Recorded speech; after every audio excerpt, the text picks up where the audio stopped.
Salut dans le monde, bonjour à tous. Alors aujourd'hui on va faire un petit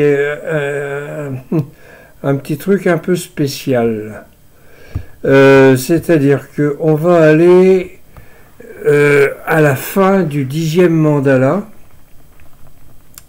où il y a plusieurs petits hymnes qui se suivent, tout petits, et qui sont qui vont pour certains, je recommence, pour certains ça va être très différent de ce qu'on a l'habitude de voir, hein. Donc je vais commencer par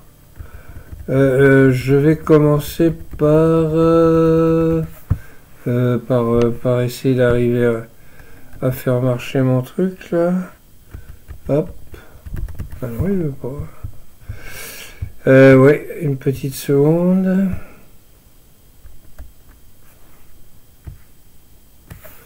Ouh. Voilà. On va démarrer par un hymne à Indra. L'hymne, alors mandala 10, hymne 139 à Indra. Alors, c'est un hymne à Indra, donc le rishi c'est Vishvavasu Deva Gandharva. Voilà, encore un qui est d'une famille totalement inconnue dans les autres mandalas. Il n'y a que deux maîtres, le Trishtup et le Vira Trishtup.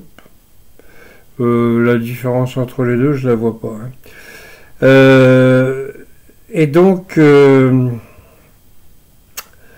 c'est un hymne, je pense, qui est pas bien long. Non, il est pas bien long. Six trucs. Donc c'est bien.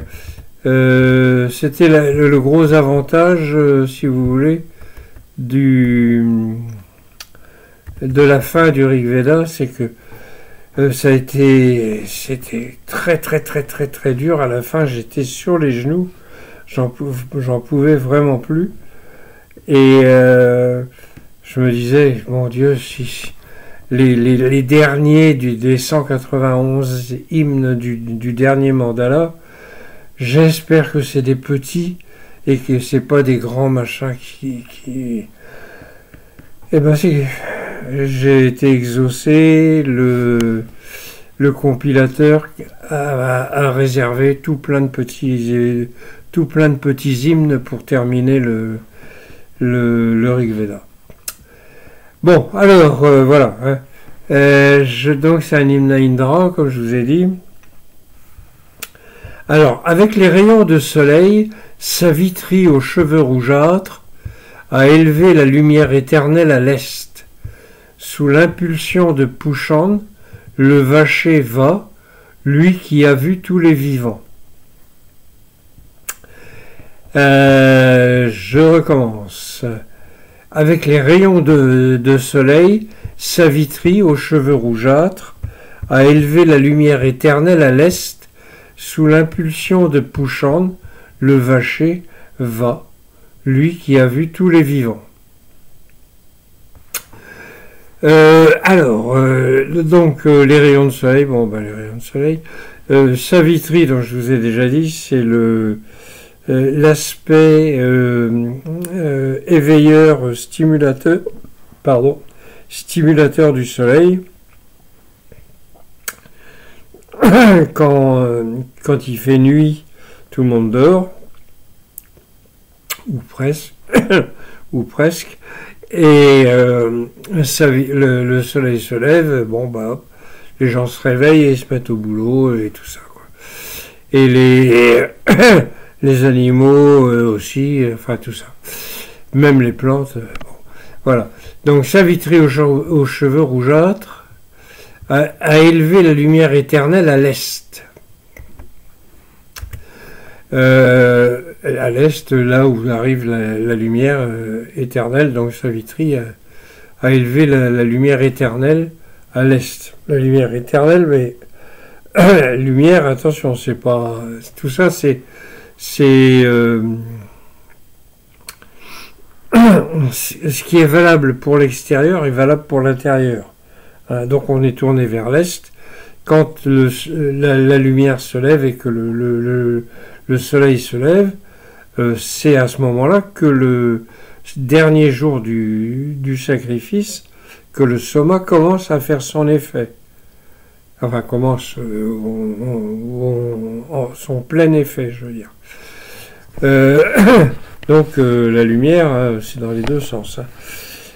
Sous l'impulsion de Pushand, alors bon, Pushand, je sais plus qui c'est un dieu. Un dieu, il n'a rien de particulier. On le cite de temps en temps. Je sais plus ce que ça veut dire. Ouais, la racine c'est le push, mais bon. Le sage vaché va, lui qui a vu tous les vivants. Donc le soleil a vu tous les vivants, voilà. Bon. Mais ça pourrait être aussi Indra, qu'on appelle aussi le vaché. Alors, voyant les hommes, il s'assied au milieu du ciel, après avoir rempli le ciel, la terre et le monde intermédiaire. Tournés vers toutes les directions, il les voit, dégoulinant de beurre clarifié entre la lumière et l'ouest.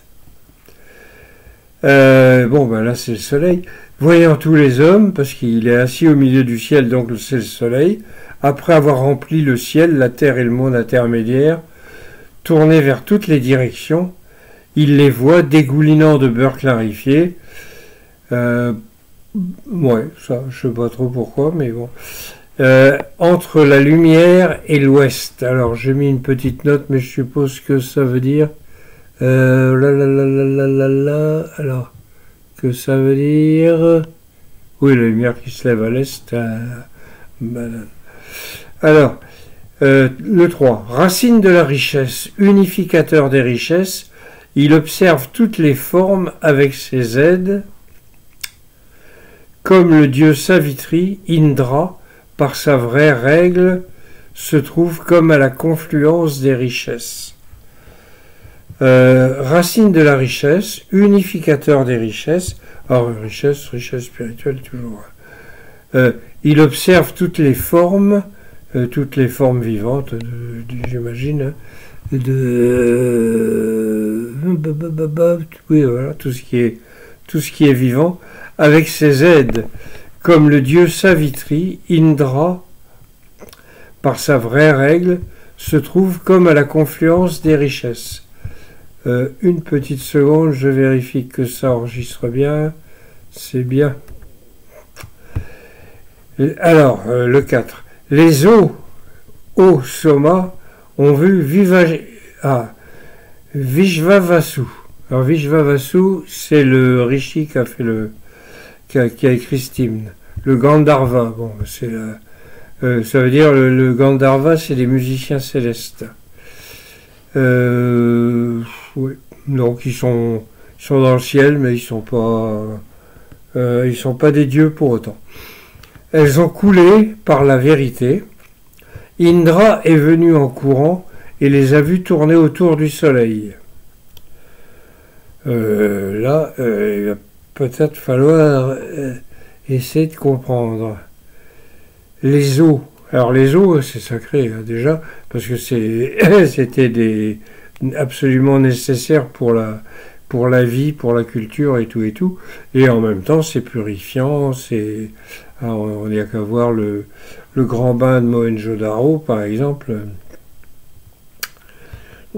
Et n'oubliez pas que chaque maison, même celle des pauvres, avait une salle d'eau. Une salle avec évacuation des eaux usées qui étaient dans une canalisation bien spéciale et tout. C'était très sérieux. Enfin, au moment de la période urbaine. Mais là, on y est. Dans le 10e mandala, on est dans la période urbaine.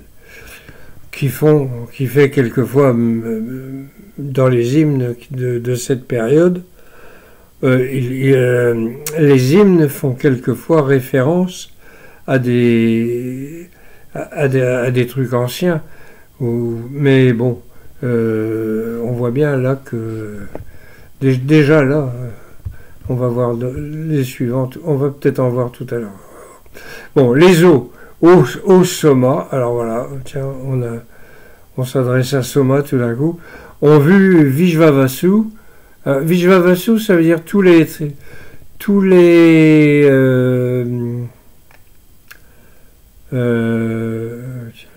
Vasu, c'est... Oh, j'ai oublié. Je sais plus. Bon, c'est les... Ah bon, une seconde. Ah oui. Bon, bah, alors, toutes les richesses. Ah oui, d'accord. Donc, c'est le nom du rishi. Les eaux au Soma ont vu Vishvavasu, le Gandharva, elles ont coulé par la vérité.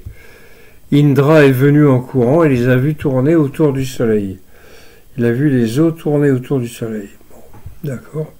Que Vishvavasu nous la chante, lui qui est le divin Gandharva, que nous le sachions ou pas, mesure le monde intermédiaire.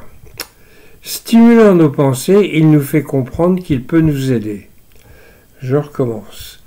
Que Vishvavasu nous la chante, la vérité, hein, lui qui est le divin Gandharva, donc le divin musicien céleste, que nous le sachions ou pas, il mesure le monde intermédiaire. Stimulant nos pensées, il nous fait comprendre qu'il peut nous aider. Paf. Il a trouvé le vainqueur au pied des rivières. Il a ouvert la porte au troupeau dans le rocher. Ça, c'est Indra. Les Gandharvas immortels ont déclaré qu'Indra a su, par son efficacité, contourner le serpent. Alors, le serpent qui est dans le ciel, qui mange le soleil ou qui mange la lune. Ouais. Et bon, ben, oui, c'est une image qu'ils ont fait avec, parce que quand on est avec un quartier de lune, ils disent que c'est un serpent qui mange le morceau qui manque. Voilà. Il a trouvé le vainqueur au pied des rivières. Je sais pas ce que ça veut dire. Il a ouvert la porte au troupeau dans le rocher. Ça, c'est donc Brihaspati, donc qui a un autre nom d'Indra, je pense. Les Gandharvas immortels ont déclaré qu'Indra a su, par son efficacité, contourner le serpent. Voilà. Bon. Là, c'est un petit hymne que rien de particulier. On va passer au suivant.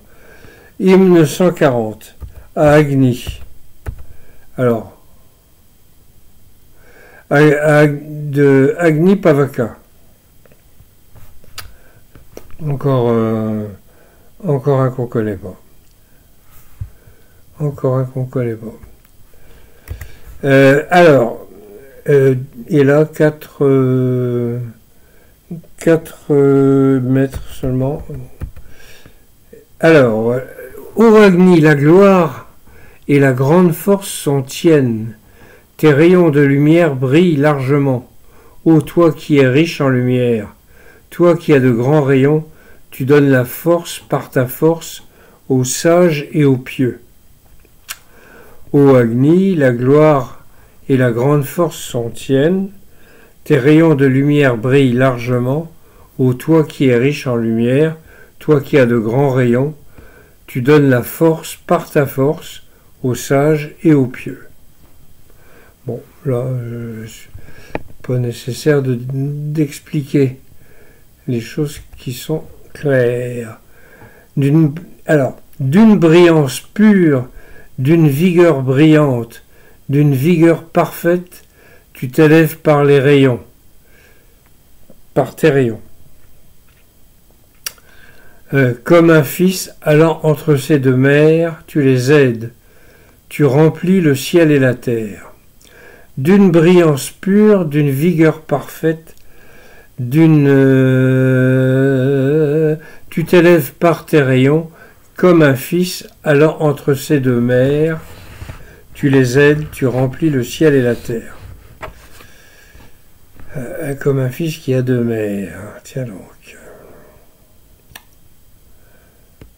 Donc alors, les deux mers, c'est le ciel et la terre. Ouais. Bon. Ô enfant de la force, ça c'est Agni encore. Jatavedas, réjouis-toi de cette ivresse, par de bons hymnes et des méditations.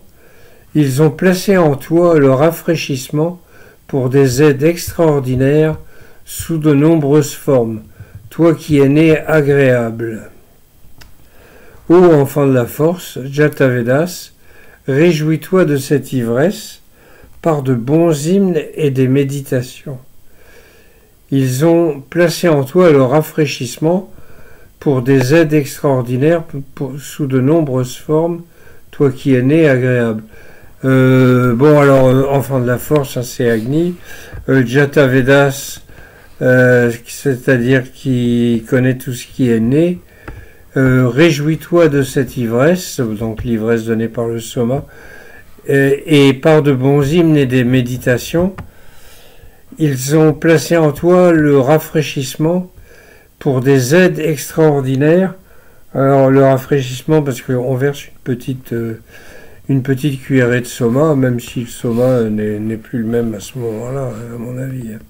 Sous de nombreuses formes, toi qui es né agréable.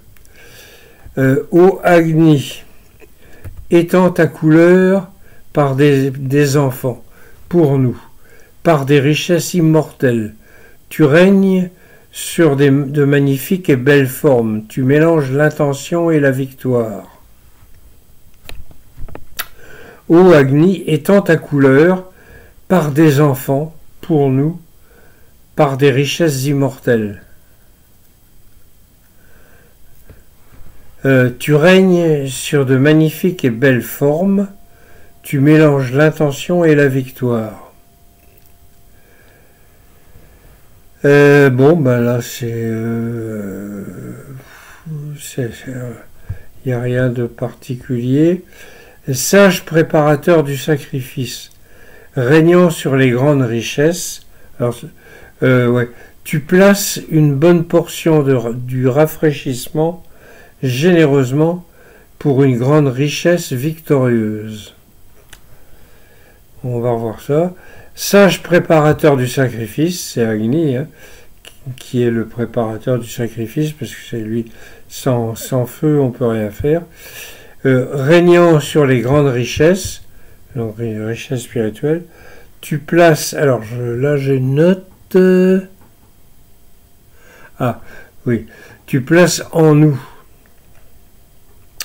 C'est-à-dire, c'est pas dedans, mais c'est pas écrit dans le texte, mais c'est ça qui est sous-entendu.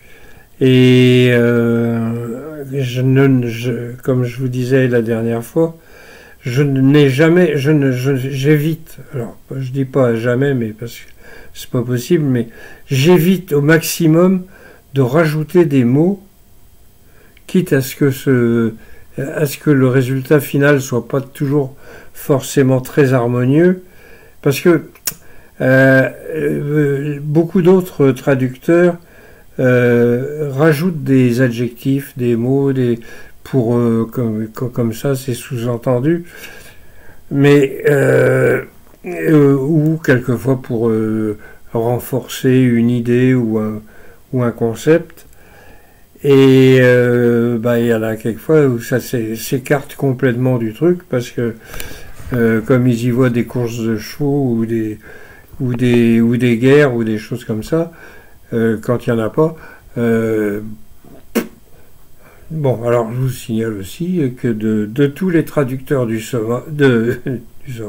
Rig Veda, je pense être le seul à avoir bu le Soma.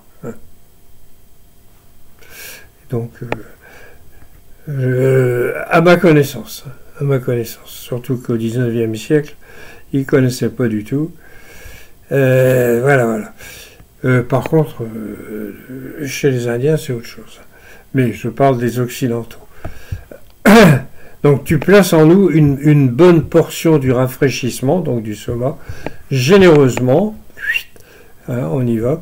Pour une grande richesse victorieuse. Richesse spirituelle, une grande richesse victorieuse. Bon, ben c'est pour l'illumination. Sage préparateur du sacrifice. Encore? Ah non. Pardon, je me trompe de ligne. Toi qui te conformes à la règle, buffle de toute beauté, les peuples t'ont placé devant. Toi, Agni, le bienveillant, toi qui as des oreilles attentives, tu es le plus étendu, les générations humaines t'honorent avec un hymne divin. Alors, toi qui te conformes à la règle, buffle de toute beauté, les dieux, donc Agni, Indra, enfin presque tous, hein, Vayu, Rudra, tout ça, on les appelle souvent, on les qualifie de taureaux, mais aussi quelquefois de buffles. Buffle de toute beauté, les peuples t'ont placé devant. Alors, le mot c'est Purohita, et Purohita c'est aussi le chapelain, c'est-à-dire celui qui est placé devant, le roi. Le roi, avec les guillemets, hein, je dis Raja parce que c'est pas forcément des Louis XIV ou bien des Charles III, hein, c'est le roi peut être quelqu'un de très simple. Comme je vous dis, je prends toujours l'exemple de mon village, le maire ou la mère, parce que c'est une femme, la mère de notre village serait alors elle serait pas qualifiée de Raja parce que Raja c'est masculin. Le féminin de Raja, je sais pas quelle fois je regarde les tableaux. Tu places une bonne portion du rafraîchissement généreux.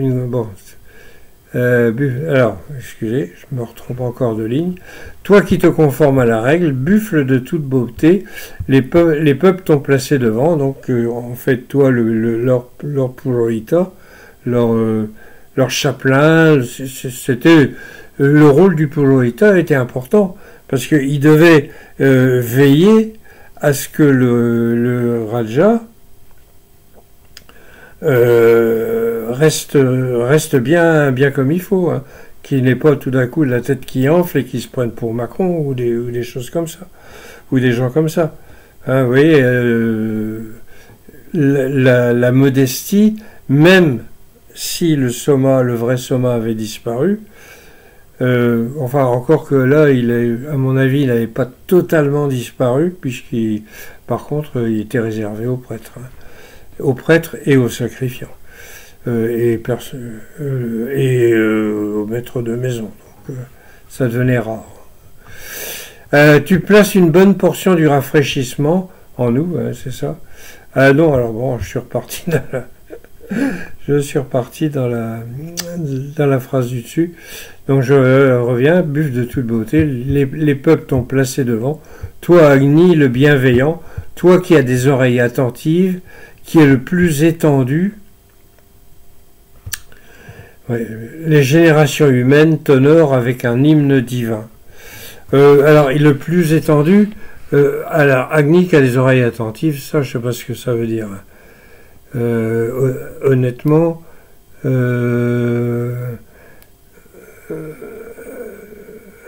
toi qui es le plus étendu, et ça, c'est simple, c'est que du feu, il y en a partout. Enfin, surtout à l'époque, il y en avait partout parce que soit pour les sacrifices, soit pour la cuisine, soit pour les forges et autres travaux artisanaux, etc. Donc, les générations humaines t'honorent avec un hymne divin. Hop, et on va encore aller là. Hop. C'est des petits, donc on peut en faire quelques-uns comme ça. C'est pour voir en fin de course. Là, on est en fin de course. en fin de civilisation. Donc là, le 1041, il s'adresse à tous les dieux. Agni Tapasa. Tapas, c'est les austérités. Alors, mais bon, voilà, encore une famille qu'on connaît pas. Vous voyez, c'est ça qui a mis, enfin, bloup, bloup, bloup, bloup, bloup, bloup, je recommence. Vous voyez, l'interprète pour dater le Rig Veda et savoir dans quel ordre les mandalas ont été faits et pourquoi ça a été fait, etc. Il y a plusieurs techniques. Moi, je l'ai fait un peu par hasard en traduisant parce que je voyais bien que quand je cherchais un mot que je ne trouvais nulle part ailleurs, j'allais finalement, quand je trouvais, il n'apparaissait que dans tel mandala, ou bien que dans celui-là et celui-là. Donc, on peut dire, à partir de là, je me suis dit, oh là là, mais comme c'était des familles différentes, etc., je me dis, ça correspond à une époque. Ça aurait pu correspondre à une région ou à un peuple, mais comme c'était des familles différentes, tout ça tenait pas. Par contre, que ce soit la même époque, ça c'était la même époque pour tout le monde. Donc, il y avait cette technique-là, et puis autrement, il y avait la technique qu'ont utilisé les brahmanes qui ont fait les Anukramani. Les Anukramani, je vous rappelle que ça veut dire les indices. Hein,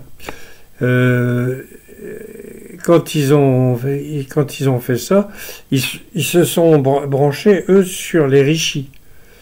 Le nom des rishis, les familles, qui était le fils et le petit-fils de tel autre, etc. Parce qu'on arrive à s'y retrouver, c'est marqué dedans. Hein. Alors là, quel boulot. Hein. Bon, moi, pour trouver pour le vocabulaire, ça allait beaucoup plus vite puisque j'utilisais Internet. Donc je m'étais, quand j'avais fouillé tous les dictionnaires, que j'avais cherché dans tous les tableaux et que j'avais pas trouvé, je mettais le copier-coller le mot dans Google, paf, je valide et puis apparaissaient tous les hymnes qui contenaient ce mot-là. Et tous ceux du 10e mandala, ils étaient que dans le 10e mandala. Jamais ça n'a été utilisé avant, et jamais ça n'a été utilisé après. Alors ça c'est... Et tout ça étalé sur à peu près, on va dire, allez, à peu près 6000 ans. Hein, des mots qui sont utilisés une fois. Une fois seulement. Bon, alors, à tous les dieux, avec donc un rishi inconnu. Bon, voilà. Ô Agni, parle-nous en face de nous, aie un bon esprit pour nous. Viens vers nous, ô maître du peuple. Tu es celui qui donne des richesses. Voilà. Qu'Aryaman vienne vers nous, que Bhaga vienne, que Brihaspati vienne, que les dieux nous apportent le bonheur, que la déesse nous donne des richesses. Bon, Aryaman, je vous ai déjà dit, c'est un dieu qui est souvent cité avec Agni et puis dans les dieux principaux, et je pense que je ne sais pas trop qu'est-ce qui signifie, mais qu'il y a Arya dedans, et donc je pense que c'est un dieu protecteur des Aryas, mais j'en sais pas plus. Que Bhaga c'est la portion, donc qu'on retrouve d'ailleurs dans le breton, les bagadou, c'est une portion, une section. Bon, ben là c'est pareil, en sanskrit, c'est une portion de richesse, ou une portion de soma, ou une portion de tout ce qu'on veut. que Brihaspati vienne, donc le maître de la vastitude, c'est celui qui a cassé la caverne pour libérer les vaches quand les panis l'avaient volé. Donc c'est une histoire une histoire d'éclipse qui a eu lieu le 19 février 3929 avant Jésus-Christ. Que les dieux nous apportent le bonheur, que la déesse nous donne des richesses. Alors la déesse en question, il y a de fortes chances qu'elle soit, que ce soit Aditi,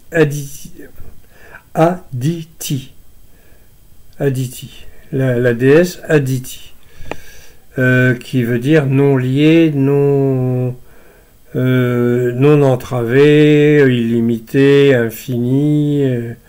C'est aussi la liberté, c'est tout ça.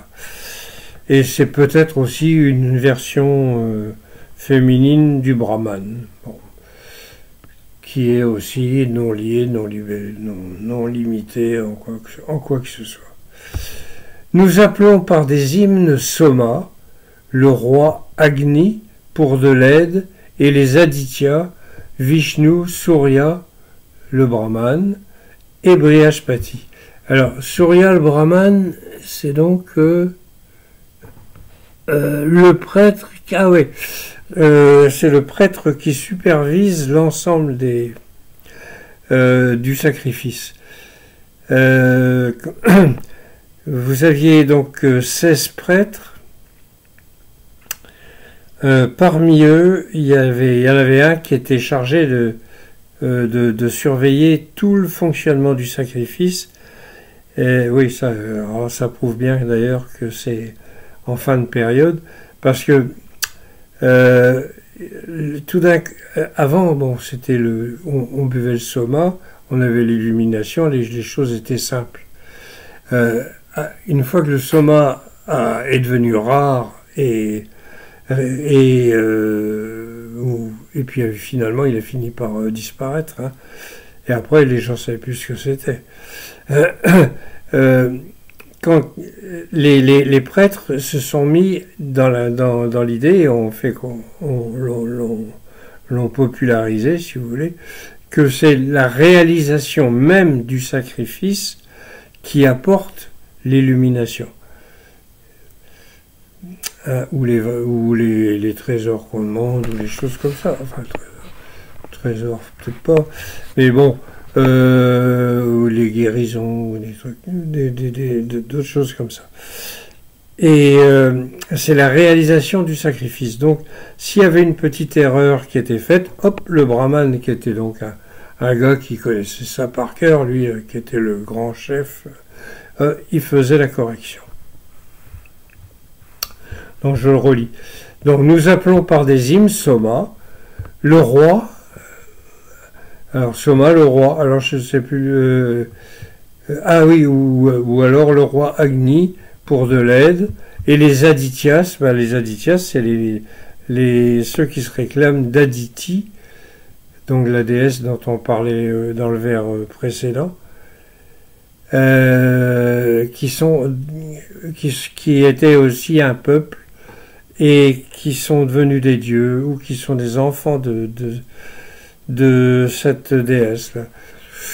Vishnu, alors Vishnu qu'on voit qui apparaît de temps en temps dans le Rig Veda, il crée le monde, lui. Il fait 3 pas et il crée le monde. Voilà. C'est pratiquement tout ce qu'il fait. Surya le Brahman, donc Surya qui dans le rôle de celui qui surveille le... Surya, c'est le soleil, qui surveille le sacrifice, et Brihaspati, bien entendu, le maître de la vastitude, et c'est-à-dire Indra. Par une bonne invocation, nous appelons Indra et Vayu, Brihaspati, pour que tout le peuple ait de bons esprits dans l'assemblée. Par une bonne invocation, nous appelons Indra et Vayu, Brihaspati, pour que tout le peuple ait de bons esprits dans l'assemblée. Bon, là c'est relativement simple. Inciter Aryaman, Brihaspati, Indra pour des dons. Vata, Vishnu, Sarasvati et Savitri le vainqueur. Alors, inciter Aryaman, Brihaspati, Indra pour des dons, Vata, Vishnu, Sarasvati et Savitri le vainqueur. Alors bon, Aryaman on vient de voir, Brihaspati on connaît, Indra n'en parlons pas, Vata, Vata c'est aussi le vent, c'est le nom du vent ça. Alors Vayu c'est le dieu qui est le vent déifié si vous voulez, mais Vata c'est le vent, purement et simplement qui tout d'un coup se retrouve Dieu aussi par la même occasion. Donc Vishnu qui passait par là, Sarasvati et Savitri le vainqueur.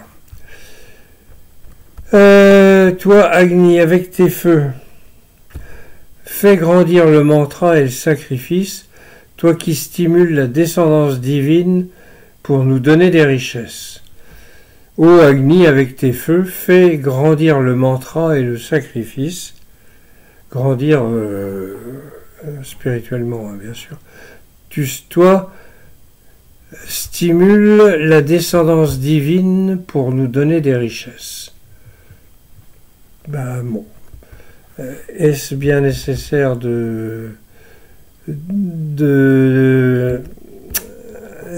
d'expliquer. Donc voilà, c'était trois petits hymnes de fin de période, de fin j'allais dire de fin de règne, mais voilà, ça se termine, la civilisation se termine. On voit bien que on continue de faire le sacrifice, on parle du soma, on l'invoque et tout, mais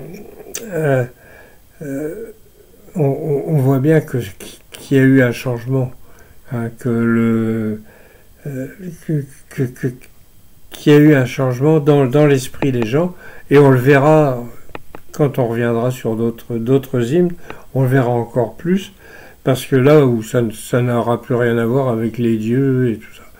Hein, il peut y avoir pour la guérison, pour tomber enceinte, pour des hymnes contre la coépouse, oui, des trucs qui n'ont plus rien à voir, et ça, c'est évidemment des hymnes qui ont été faits après la pénurie de soma. Ils se sont mis à repenser avec un petit retour d'ego, petit à petit, ces problèmes-là qui, d'habitude, quand on est élevé spirituellement, on s'en fout. Là, non. Voilà, ça revient. Parce que le problème, c'est que l'illumination, c'est bien, on ne l'oublie jamais. Ça, il n'y a pas de problème. Hein, vous pouvez la voir quand vous êtes jeune et quand vous êtes vieux, prêt à claquer. Vous y repensez toute votre vie, de toute façon. Mais ça dépend aussi de votre environnement. Si vous êtes dans un ashram ou bien dans un milieu où on reste dans cet esprit-là, ça va durer plus longtemps. C'est-à-dire que si vous revenez vous venez dans une ville, vous allez mettez à travailler et tout, les autres problèmes reviennent, votre ego, tout un tas de choses qui n'ont plus rien à voir avec l'illumination reviennent parce que c'est les problèmes quotidiens des êtres humains, quoi. Donc, alors, ce qui fait qu'il y a des gens qui vivent dans des ashrams ou bien auprès qui se réclament d'un maître spirituel. Bon, moi c'est pas mon cas puisque j'ai eu mon mon illumination, si j'ose dire, tout seul, là, avec un collègue qui m'avait expliqué le principe de base. Vous trouverez tout ça peut-être plus tard dans un bouquin sur lequel je travaille. Moi, je ne veux pas aller vivre dans un ashram ni rien, tant pis, je suis revenu, je suis bien en Bretagne, je suis très content d'y être, mais je repense à tout ça et ça s'oublie pas. Ça ne s'oublie pas. Ça ne s'oublie pas. Bon, je ne pratique plus parce que j'ai plus 20 ans, mais voilà. Donc, alors, avant de vous quitter, je vous rappelle que vous pouvez aller sur mon site qui s'appelle rigveda.blog. Rigveda.blog. Voilà. Donc, il est en français et en anglais. Vous avez des tas d'articles, des tas de trucs qui ont été donc des tas d'articles qui sur tout ce qui concerne soit le Rig Veda lui-même, soit la civilisation des 7 rivières, soit les rapports avec les autres civilisations, tout ça. Il y a vraiment de quoi faire, de quoi passer un bon moment. Rigveda.blog, hein, donc c'est en français, en anglais. Si en français ça vous plaît pas, vous passez en anglais, c'est la même chose. Voilà, je vous souhaite donc des fêtes de fin d'année, parce que 2024 qui était pas terrible comme année, ça va se terminer. Je sais pas ce que va donner 2025. Connaissant les hommes et les êtres humains, je crains que les choses n'aillent qu'en s'aggravant, mais bon, je peux me tromper. J'espère que je me trompe et que je me trompe. Voilà. Bon, allez, Kanavo dans l'ol, salut à tous et Kanahanta, à la prochaine.